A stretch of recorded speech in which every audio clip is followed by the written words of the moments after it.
Hello, everyone, and welcome to a special edition of the Salt and Light Hour. I'm Deacon Pedro. Today, we will be bringing out some of our favorite conversations from the winter and spring of 2025. We begin by learning about EveryDayDeacon, a new ministry that's supporting permanent deacons everywhere. And then we meet singer-songwriter Avery Collins. In our second half hour, we find out about the only officially approved Marian Apparition in the United States, Our Lady of Champion in Wisconsin. If you've never heard of her, please stay tuned and listen to my conversation about Our Lady of Champion in Wisconsin. And then we end the program by meeting singer-songwriter Stephen Joubert. We begin now with EveryDayDeacon.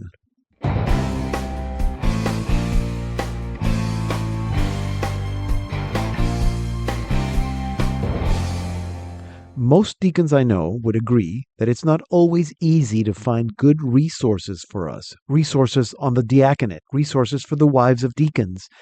Even sometimes, it's not very easy to find a lot of support outside your own small circle of deacons in your diocese. The truth is that the permanent diaconate is still fairly new in the church, and we are, all of us, including deacons, still trying to figure it out. It is because of this that the folks at a platform called Sanctified decided to create a place where deacons can meet, where they can find community and resources, ongoing formation, and prayer.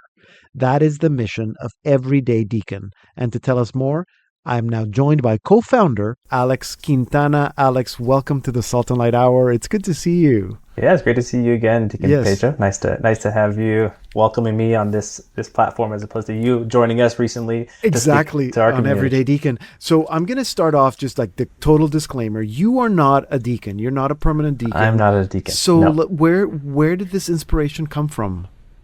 Yeah, so with my co-founder, Matthew, we've been trying to figure out how to serve the church through technology by kind of updating the tools we have at our disposal as a church, and especially starting in the event space. There's so much fruits that happen in in-person events, virtual events, and so many things that are happening throughout the church. We wanted to make those accessible and more discoverable, and that's where we began a joint venture called Sanctified together.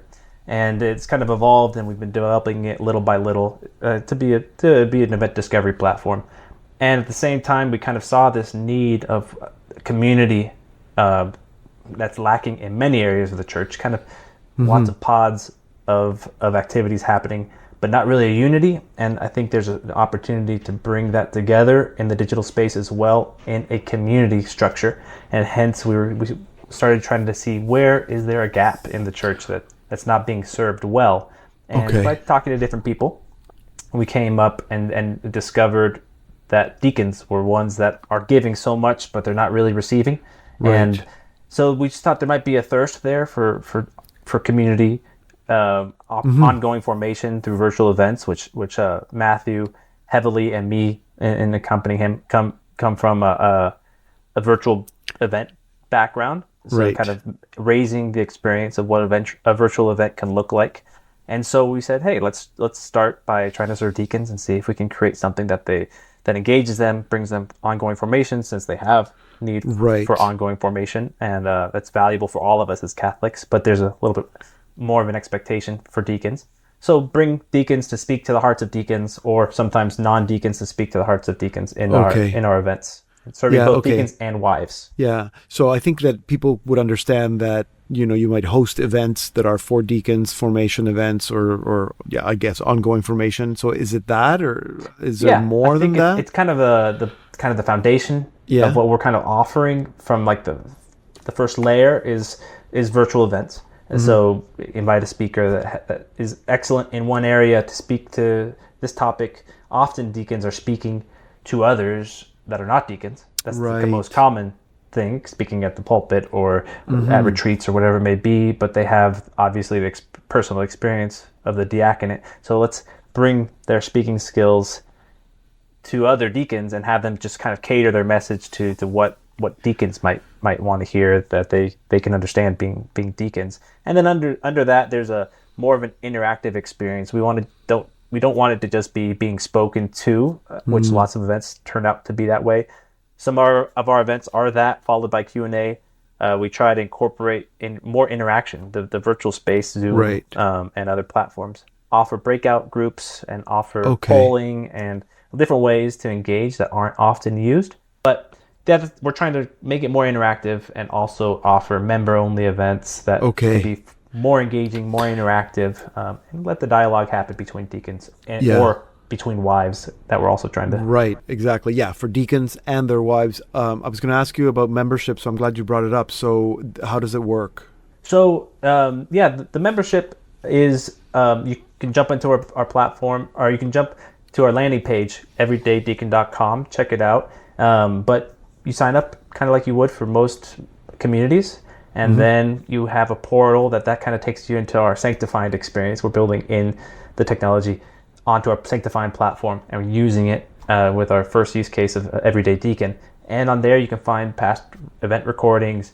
You can find access to promotional partnerships that we have from Catholic brands. You can have a Q&A portal where you can chat and share questions and get answers from others in the community. And that's kind of what the experience is for a member, and getting updates of emails and invites and things. So we encourage you guys to jump into the membership. And we also offer the free events, mostly monthly at this point. So that's where we kind of bring in a lot more viewership. I understand. So there are events. So there are benefits to become a member, but there are also some events that are free that anybody who's not a member can also join. Yeah, and the goal of the membership is you can, however many deacons there are. There's probably about 15,000 deacons that are kind of active right now in the country. In the United States, we also do into the U.S., since this could be heard internationally. To clarify. And we do have some deacons that are coming from other countries, lots from Canada. Yes, you yourself, and others from Australia. And we've had members, or we've had attendees to our events from across the world, which is really great. We've had over 1,600 unique registrants, and any given event probably has between 100 and 600 registrants. So we're excited to see those numbers. And the portal gives you access to view the past recordings, since a lot of people can't make it. Kind of becomes a video on demand experience. Yeah. Okay, so then that makes sense that it's an online platform, obviously, so that you can reach more people across the country, across the continent, and even other continents that can join. The recordings make sense because the people from Australia are probably always... It's a little tough. It's always in the middle of the night for them. So this might seem like a silly question, but do you have to be a deacon to become a member? Yes. Okay. You do need to be a deacon in formation for the diaconate. Okay. Kind of in your process, and not just discerning, but be on the path already. Now, can you give us some examples? You mentioned that there are some, speaker events. What kinds of topics or what kinds of events would you host for the deacons and or for their wives? Yeah, so some of our past events, for example, with you, we heard on the art of preaching, a preaching masterclass. So we brought you in to speak to that, and people really liked that. It was excellent. That was the best one, right? It really was. It really was a great experience, and we realized that's a topic people really want to hear. Yeah. And we have other ones like healthy pastor relationships. Common struggle with Deacon Charlie Echeverry. He gave that one. We've had Deacon Dominic Serrato talk about the origins of the diaconate. It's kind of more of a historic overview of the diaconate. We had At the Altar and in the Culture with Deacon James Keating. We've had Deacon Larioni. We've had Deacon Bob Rice. We've had a lot of great speakers that are really experts in the faith in general, but each one of them kind of does go into little niches, and we kind of get feedback. What do you guys want to speak about? Right. And also, what does our audience ask for? Because we've asked our audience multiple occasions, what do you want to hear? Yeah. And we try to kind of find the balance between our audience's desires and the speaker's skill sets and desires as well. Right. And but not all the speakers are deacons necessarily, although the majority have been. At this point, they've been mostly. Or we've had wives of deacons speak as well to other deacons, kind of like we went on a little journey with Barb Kralik. She's the wife of a deacon, and we kind of did a journey with the Holy Family leading up to Christmas time. Yeah. But we have had a couple, Dr. Bob Schutz. He's not a deacon, but he speaks often to deacons. Kind of comes from a psychology background and spoke about strengthening your marriage. So trying to knows the heart of a deacon through serving them often, and so he kind of came in and spoke on our last event. Yeah, sounds good. So some events are for deacons, some for wives, some for both. And it's as easy as just going to the platform, everydaydeacon.com, and just checking it out. Yeah. Subscribing, or just trying out some free events and see if you see if it's something that would work for you. Yeah, I guess. Right? All of our free events are accessible at everydaydeacon.com. And so you can sign up for the free events, register, and then you'll be updated with future events as well. And if you want to jump into the membership, we invite you to do so, and hopefully engage deeper with other deacons or wives of deacons. I think that there's a beauty, like I keep saying, like we deacons have support in their diocese, usually with a small group. But I mean, to have access to 16,000 deacons from across the country, across the world, is a beautiful thing. I was saying earlier, I just came back from the Jubilee of Deacons in Rome. There were 6,000 deacons at that event. So that was meaningful to be able to renew our diaconal promises with 6,000 other brother deacons. Was very intense. Yeah, and I think you also get every diocese gives its own experience of the diaconate, the way they get formed, the way they interact after formation. So you get to kind of cross-pollinate the skills and the understanding and community. Yeah, because it's a little hit or miss across from diocese to another. All right, Alex, thank you so much for starting the ministry and for telling us about it. And I hope that there's lots of deacons listening and that they're going to go check it out and join in. Thank you very much, Alex. So much, Good to see you. Great to see you as well. Alex Quintana is the co-founder of Everyday Deacon. You can just go to that website, everydaydeacon.com, to learn more and find out how to join. Here now is Avery Collins with Not Quite Yet from her debut album, Intertwined. I sit on a rock looking out at the sea, the place where you always seem to come and find me. I sit not too close, but just close enough to see the promise of the sand and the waves mingling.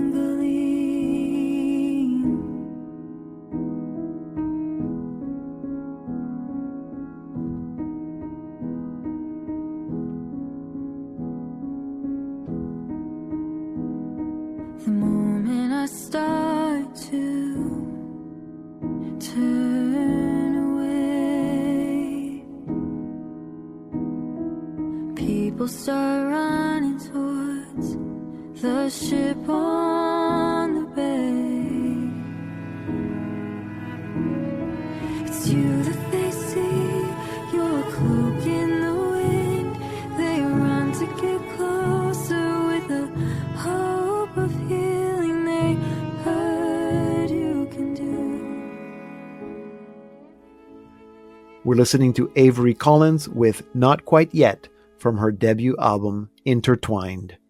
Avery Collins is a singer-songwriter and worship leader who grew up in Texas. She is classically trained in vocal music and teaches elementary school music. She now lives in New Orleans and has just released her debut album, Intertwined, which we've been listening to. To learn more, I'm now joined by Avery Collins. Avery, welcome to the Salt and Light Hour. It's so good to meet you. Yes, thank you so much for having me, Deacon Pedro. I appreciate it. So I understand you're now living in New Orleans, but you grew up in Texas. Is that correct? Yes, that is correct. What was it like growing up? Was it a Catholic family? Was it a musical family? Do you have lots of siblings? Yes, Catholic family. I grew up with one sibling. I have a little sister. Okay. And I grew up very close to Texas A&M University. All of my family went there. My dad worked there. So was very much in the Aggie culture growing up in Texas was my experience. So very different to be here in New Orleans now.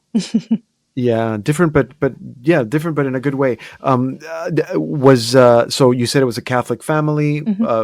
did musical, like your parents made you like study piano when you were 5? Like, what was that like? Yeah, so definitely musical. Nobody necessarily was a singer. My grandmother sang or sings, Hmm. but my Okay. dad was always and still is really into music, and so he just kind of immersed me in that growing up. He loves playing guitar. Like when Okay. we had a music room, and Oh, my wow. parents really encouraged me to try all the different instruments I wanted, and I think that was huge for me. Ending up majoring in music when I went to college, and That's just right. their encouragement in my dream to be a musician.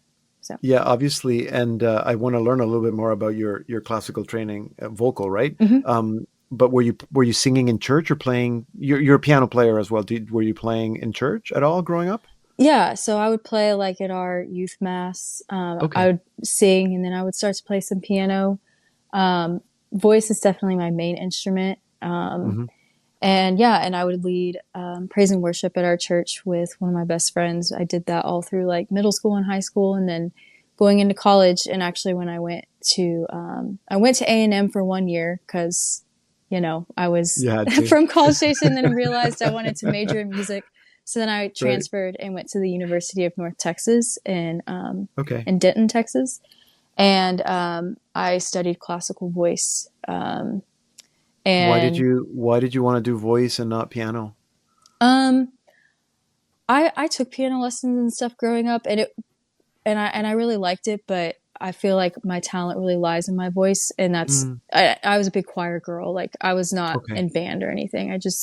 I play piano to like supplement like or to be able to like sing along to Okay. things. That's really Yes. what attracted me and to it. So And when did you start writing songs? um probably in high school, but more so in college is when I was more seriously doing it. I took a songwriting class in college, which gave me a lot of the like fundamentals, which was really Hmm. nice. Um, and it was actually during COVID that I took that class. It was like my last semester of my senior year. So I was Hmm. just at home writing and writing and writing Oh, wow. um, for that class. And so that turned out really well because I had the time to do that because it was COVID. Yeah, So, and then absolutely. from there, just met Will Hickle, which is my Uh-huh. producer and who Yeah. owns the record label that I work with shortly after I graduated and was just writing ever since. And now I have an album, which is Now, crazy. when you started writing songs, like even before college, were you writing secular music, or did you think that you were going to be doing Christian or worship music? I would dabble with some secular stuff. I was dating my now husband at the time, so I would write some stuff Okay. about him. But Right. really, always had a heart for wanting to write music about Jesus. Hmm. And that's the world I'm in now, which is great. Yeah, interesting. Um, you say, I think I read it on your Instagram, maybe I read it somewhere else, that you're captivated by the transcendentals. That's like a big word, and probably most listeners are not quite sure what that is. I know what they are, but so can you tell us about that and why are you captivated? What do you mean? Yeah, so I really try to root all of my writing and my music and studies in the transcendentals of the church, which are truth, beauty, and goodness. Yeah. I really am captivated by beauty Hmm. specifically. And so I just love reading books about beauty. I love studying art like Caravaggio and Hmm. Michelangelo, and just like really immersing myself in nature and all of these things to find and to seek God, Hmm. to be able to be fueled to write music. And Hmm. then in the truth and the goodness and just like wanting to know um, the teachings of the church and the words of the saints and just having all of that pour into me to be able to write music, to give back a gift to others, from, just these things that the Lord speaks to me through the transcendentals, if that makes sense. Yeah.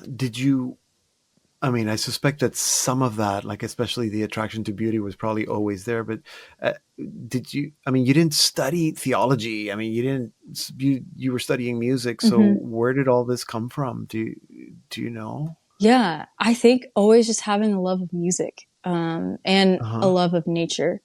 And yeah, and my husband knows a ton about theology. And so I've learned a lot from him as well too. And he's just like been a really great, leader and guide in like, you know, scriptures and these different books and these saints and teachings. He's very wise in all of that. So like he's very much truth. I believe that everyone's like very much attracted to a different transcendental. He's very much truth. And I'm very much beauty. So it's been very beautiful to see us in our marriage, like give back those things to each other. And like that, my beauty impacts him and his truth impacts me. So yeah, that's so true.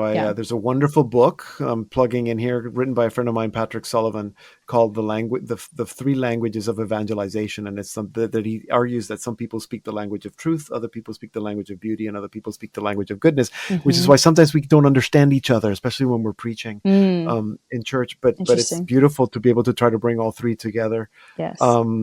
Which kind of, I know that this is not the reason, but it's making me now think of the three being intertwined. Why did you pick that title, Intertwined? Yeah, that's a great question. So one of my songs on the album, track 7, it's called Two Hearts, and it is written from the perspective of the spirituality of Jesus, the bridegroom. So like Jesus being our spouse, and like that spousal love with him. And at the very end of the song, there's a line there's a line that says, just two hearts beating and intertwined as one. And I was, I had this album for a while and I was praying about what to call it for a long time. Honestly, I think I thought of the name maybe a couple months before I released the album. And I was like, God, I don't know what it is yet. And God's going to give it to me. It was like, I don't think it's any of the tracks. Like, I don't know. And I was just like, oh my gosh, like one day I was in adoration and Intertwined just came in my head. And I was like, that's perfect, because in the spiritual life, which what the album is, kind of a journey of the spiritual life, like trying to get rid of the noise and then like finding that space with God and then trying to keep that space, keep close to him and then entering into suffering and like saying yes to that. Anyway, I feel like the just two hearts beating and intertwined is one really encompasses the idea of the whole album and the spiritual life. And that just like a spouse, the closer and closer you get with your spouse, like your hearts become more as one. And that's what we should be with Christ, as we strive to become closer to him. And just like that intertwined, being intertwined with Jesus. Yeah. So, yeah. It's so beautiful. And it's beautiful that it actually does encompass not just that line in that one track, but all the tracks together. I'm intrigued by the fact that you are offering people to order the album in vinyl. Like, yes. But like, that's wonderful. Tell us about that. Yeah. So, it's become highly requested from a lot of my friends and family that love the album. They're just like, even just my friends who I would like show the album kind of when it was being produced and stuff, they're like, I would love to have this on vinyl and just sit and listen to this in my home. And so it was kind of something people were just like telling me, and I love vinyls. I have a huge collection myself. Yeah. So okay, good. I was just like, this album is very simple and raw and like would just be so special and like sacred on just listening to on like the format of a vinyl. So I'm really excited that we have those ready for pre-order, and you can order those now, which is so awesome. Okay, good. So people can go to your Instagram and on your bio, there's a link? Yes. The link in my bio to pre-order those vinyls. Yeah. Okay, good. Avery, it's been so good meeting you and learning a little bit about you. And I love the music. Thank you. So I hope that there's more and that we can have more excuses to bring you back on the show and listen to your work. Yeah. Thank you. Thank you so much for having me. I appreciate it. God bless.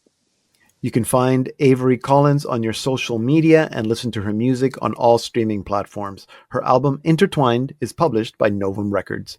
Here now to take us out is Avery Collins with Let Me Stay Here from her debut album Intertwined. You are not in the hurricane, nor the earthquake,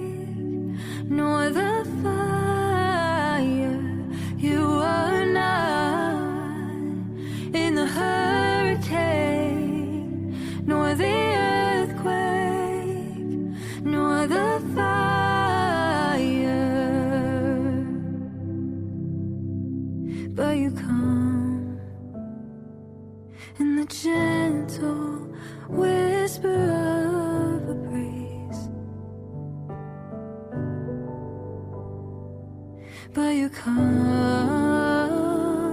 in the gentle whisper of a breeze. When my cry subsides, I hear your heart that beats for mine. Your whisper is the sound, oh, where my soul abides. Let me stay here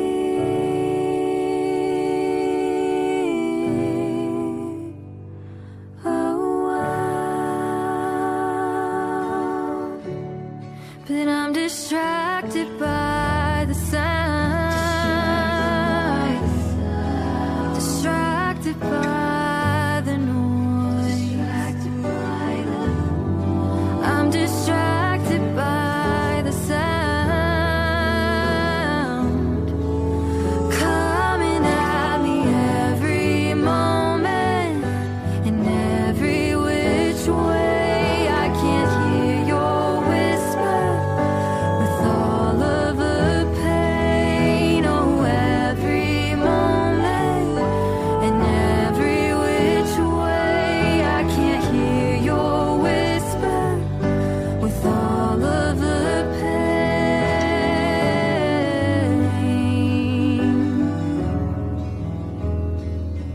Oh, Jesus, your sweet name. We're listening to Avery Collins with Let Me Stay Here from her album Intertwined. This is a special edition of the Salt and Light Hour. I'm Deacon Pedro. Be sure to visit our website at slmedia.org/podcast. I hear your heart that beats for mine. Your whisper is the sound, oh, where my soul abides. Let me stay here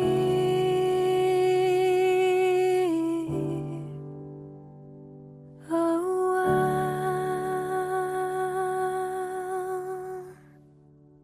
Hello and welcome to the Salt and Light Hour Part 2. I'm Deacon Pedro. In 1859, a young Belgian girl, now living in Champion, Wisconsin, Adele Bryce, experienced 3 heavenly visions of the Blessed Virgin Mary. Needless to say, the site of the apparitions became a place of pilgrimage. Today, this very site is the National Shrine of Our Lady of Champion, the only officially approved Marian Apparition in the United States. The shrine was declared by the local bishop as one of the official Jubilee pilgrimage sites for the Diocese of Green Bay, Wisconsin. To tell us more, I am now joined by the rector of the shrine, Father Anthony Stevens. Father Tony, welcome to the Salt and Light Hour. Thank you very much, Deacon. It's great to be here. So I mentioned a little bit about the shrine, but maybe you can tell us the actual story. What is the Shrine of Our Lady of Champion? Yes, it is the site in the United States of America, just north and east of Green Bay, Wisconsin, where the Blessed Virgin Mary appeared to a young Belgian woman who was 28 at the time. Her name was Adele Bryce, and Adele was on her way she was working. She was on a trail going through the woods one day and saw a woman in white. And on that particular case, Our Lady did not say anything to her, but Adele saw her very clearly. It was a woman dressed in white with a yellow sash around her waist. She appeared a second time. Adele had her sister and another friend they were on their way to church. And the second time she saw her, she was by herself. The third time, she was on her way to church. And she had the conversation. And Our Lady really gave Adele some marching orders that day, is when Our Lady actually spoke to Adele and said to her, I am the Queen of Heaven. I pray for the conversion of sinners, and I wish you to do the same.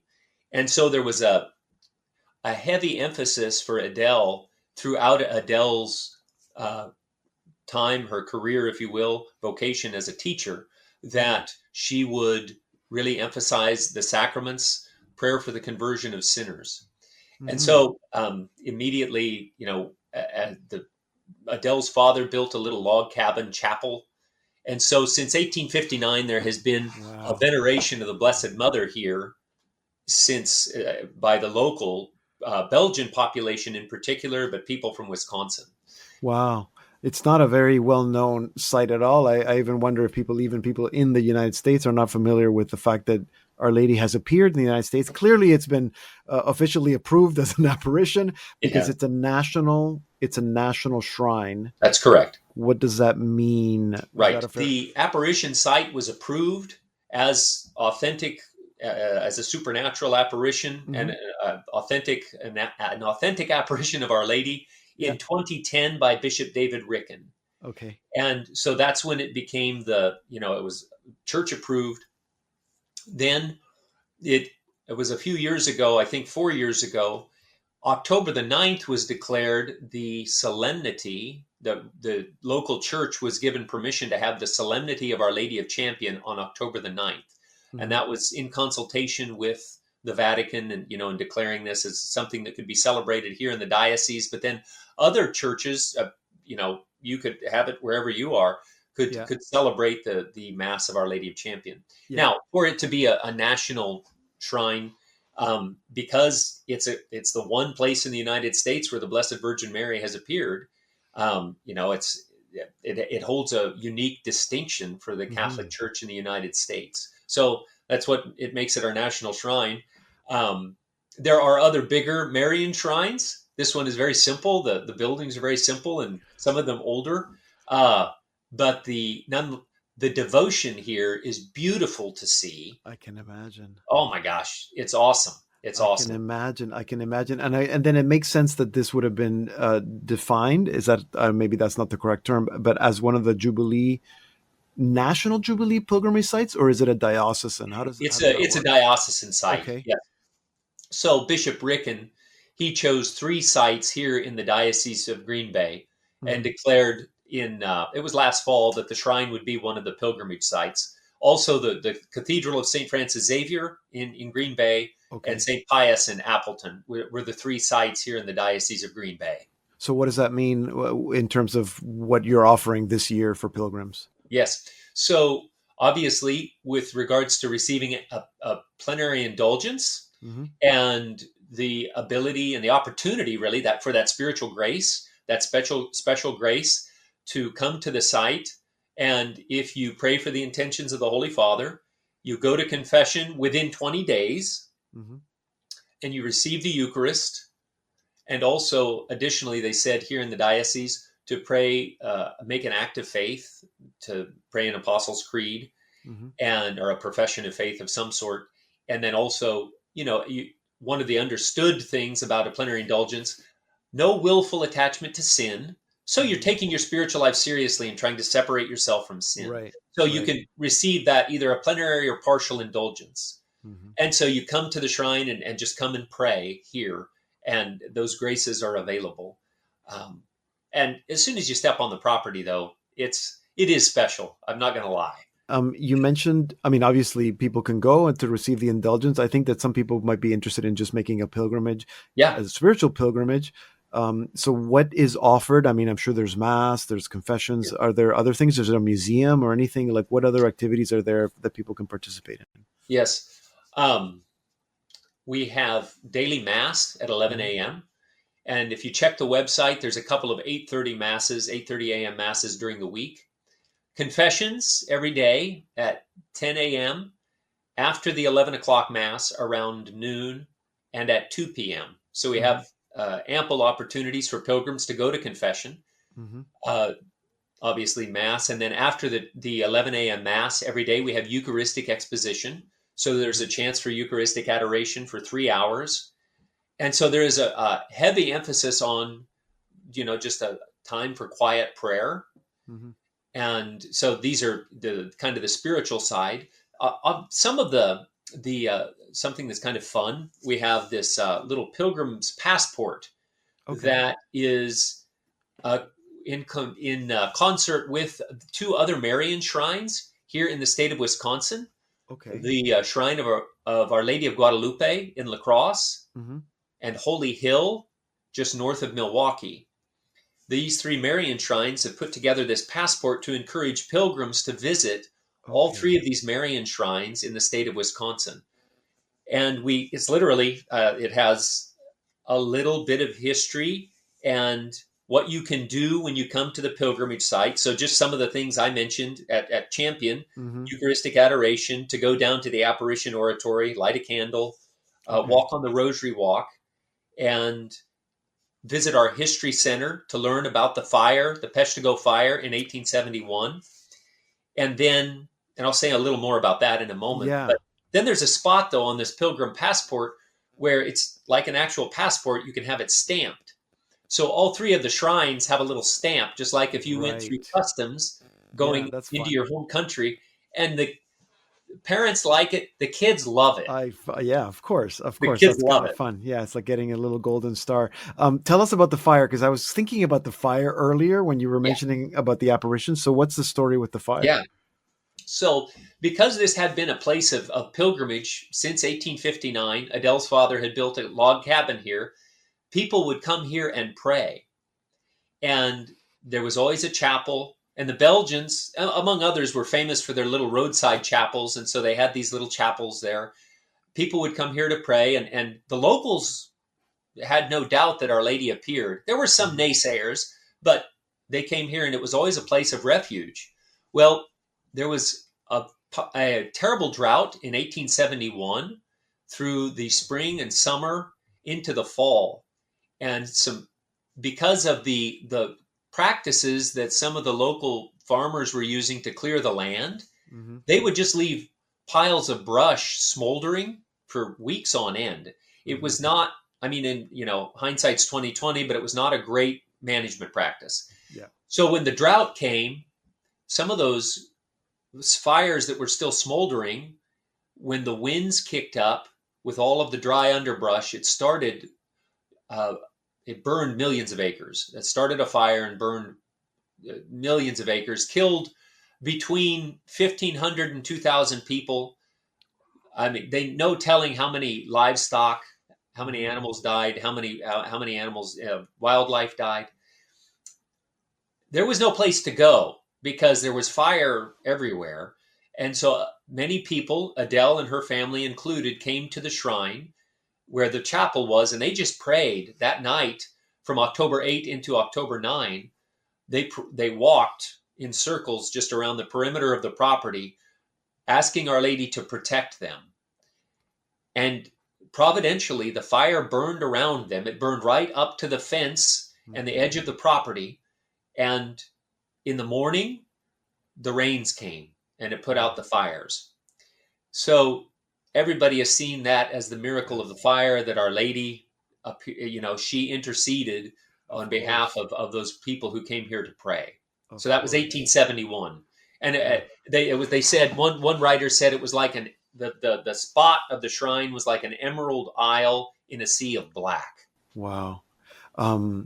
Clearly, there's a cause for the canonization of Adele Bryce. Is that correct? Can you give us in the little time that we have left, can you give us a quick update? Yes. So last summer in June, the U.S. Council of Catholic Bishops voted unanimously for Bishop Ricken to begin the investigation for Adele's cause. So that is in process. The diocese has been in touch with theologians to evaluate her life, and we're waiting right now on some things to come back from Rome to open the official cause. So it is on the way. And we think she's a saint, but we have to let the church speak. Of course. But in the meantime, it doesn't mean that people cannot go visit. And so we're going to encourage all our listeners to take a little trip. You might think that the Jubilee pilgrimage is to Rome, but you can make a Jubilee pilgrimage right here in the Midwest, in Wisconsin.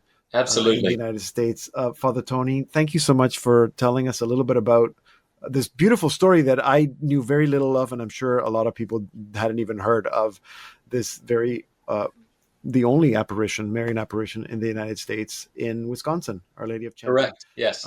Thank you, Deacon. Yeah, thank you. And Yeah. great to meet you. And thank you. And hopefully maybe I'll get to visit one day and we can meet in person. I hope you can lead a pilgrimage here. That would be awesome. That would be wonderful. Oh, good idea. Okay, we'll start planning that. Thank you so much. Praise God. Take care. Father Tony Stevens is the rector of the National Shrine of Our Lady of Champion in Wisconsin. You can learn more about the shrine at championshrine.org. Here now is Stephen Joubert with his new single, House of the Lord. Over the long day, a sweat upon my brow, where can I escape? To hide from the heat and the plow, over the hard times, when the weather all my doubt, where can I run to? Where can I run? Take me to the house of the Lord, where I was born again, where I'm restored again. Take me to the house of the Lord. No greater love than this, no greater love than Him. And take me to the house of the Lord. When life is a fast lane, with all the lights and screens and sounds, where can I slow it down? Where does it slow down? Take me to the house of the Lord, where I was born again, where I'm restored again. Take me to the house of the Lord. No greater love than this, no greater love than His.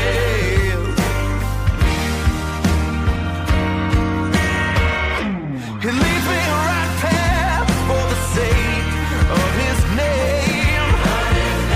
Your rod and your staff, they bring me comfort, they give me strength. Surely goodness, surely mercy shall follow me all the days of my life, all the days of my life. I shall dwell in the house of the Lord.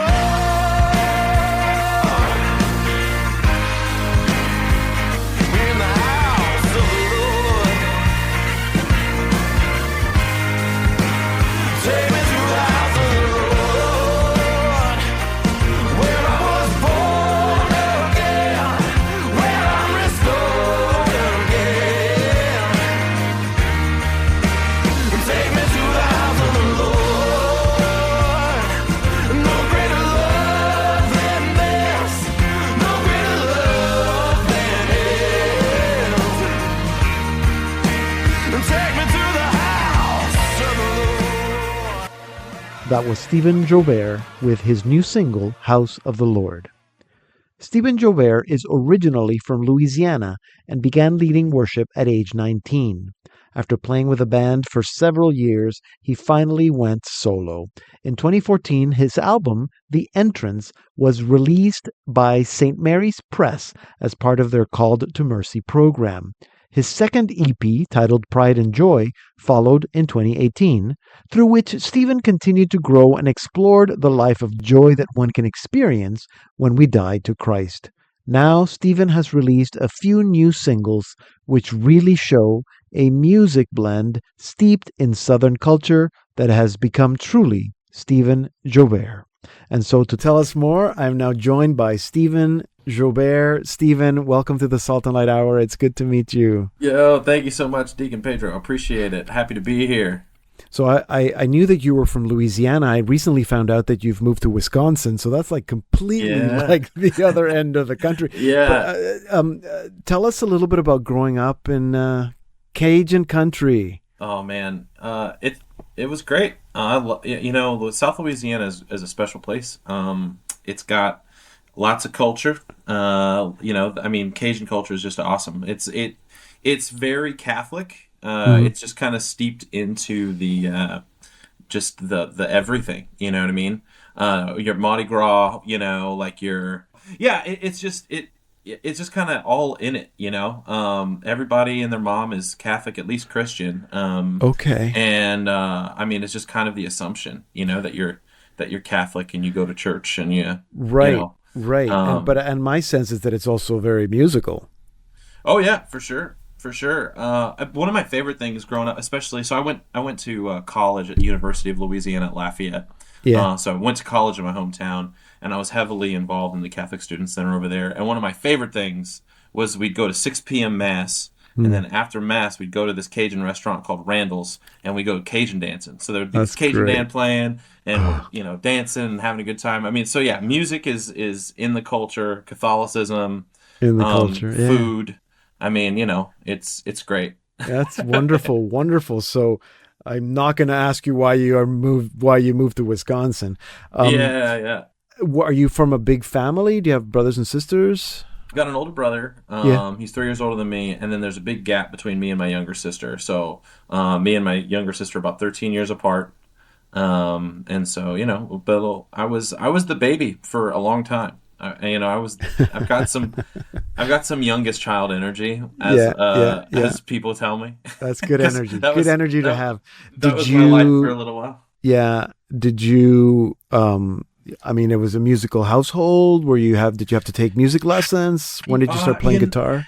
Yeah, so I started playing guitar in 8th grade, which is wild because the public school that I went to, my middle school, just kind of happened to offer it as a class you could take instead of taking band or art or whatever. They happened to have a guitar class. And at that time, my older brother was really into music and he was trying to start a band, and he was like, "You're learning to play guitar, you be our guitar player." So I was in a band before I even knew how to play guitar. That's funny. And then, you know, took 1 year of guitar, and then pretty much self-taught kind of beyond that. I took a music theory class in high school, which was really cool.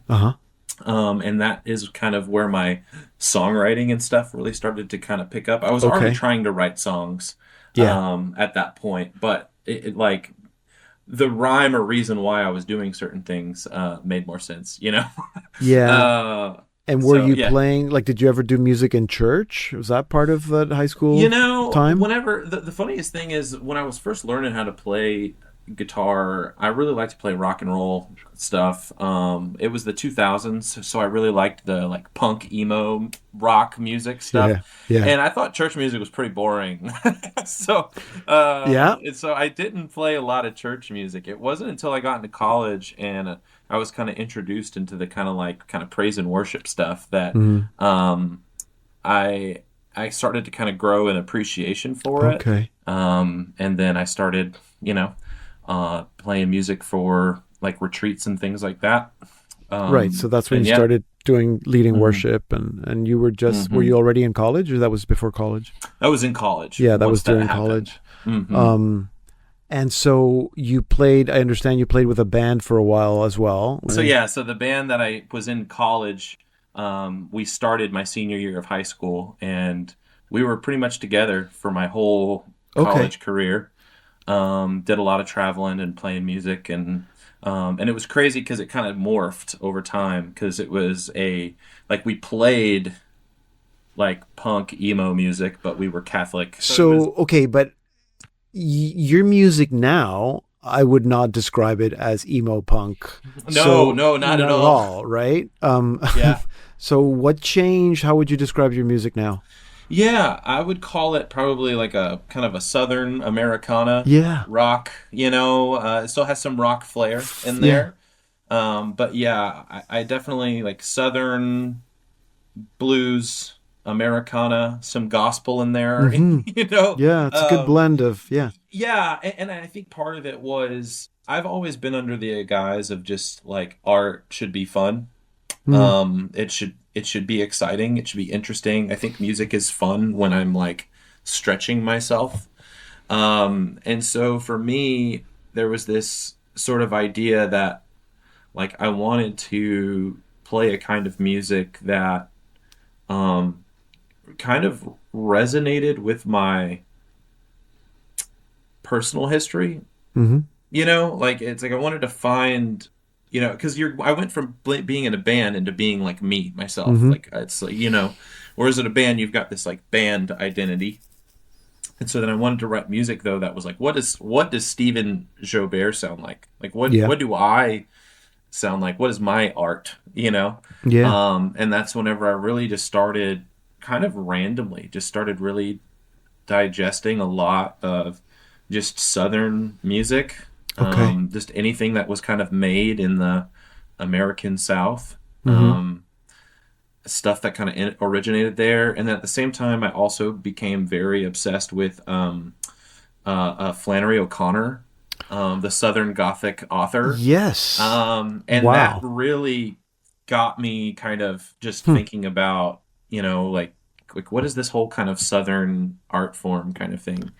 And I like the fact that it kind of almost stands in contrast to the kind of high ecclesiology of our church, if that makes any sense. Like as Catholics, we have a very rich intellectual tradition, and it's very robust and a very rich artistic history.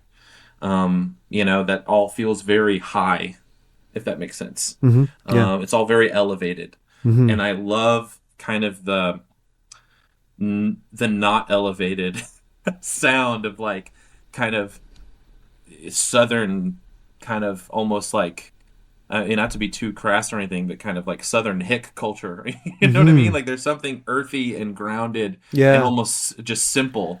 It's true. That I think when you kind of inject it with the richness of the Christian tradition, I think it's wonderful contrast. Interesting. So I think, and that's part of the fun again, is like, I think art should be fun, and I think contrasting pieces are fun.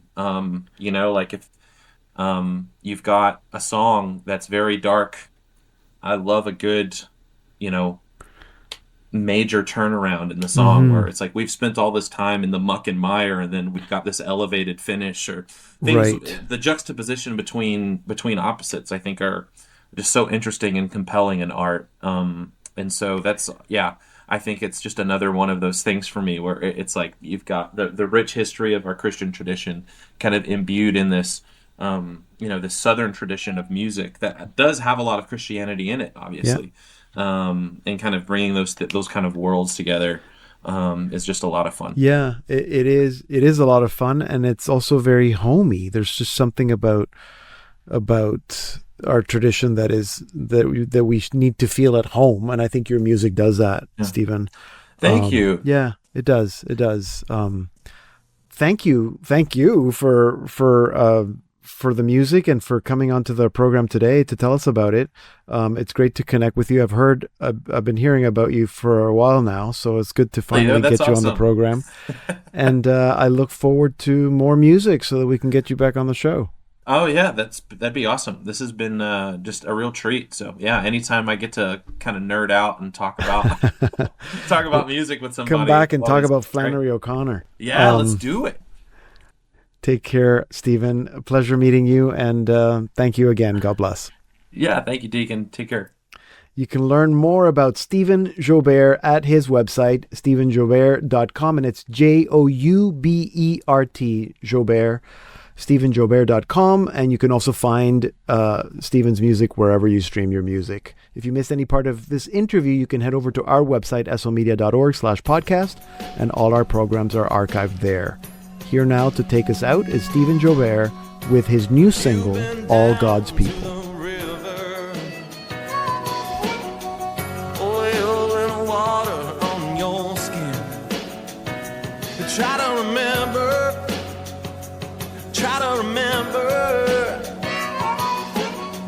just who you are and where you've been. 'Cause if you got the Spirit flowing in your veins, let me hear you sing it, yeah, let me hear you sing it. If you got the Spirit flowing in your veins, let me hear you sing it out in Jesus' name. Oh, God's people got a little power.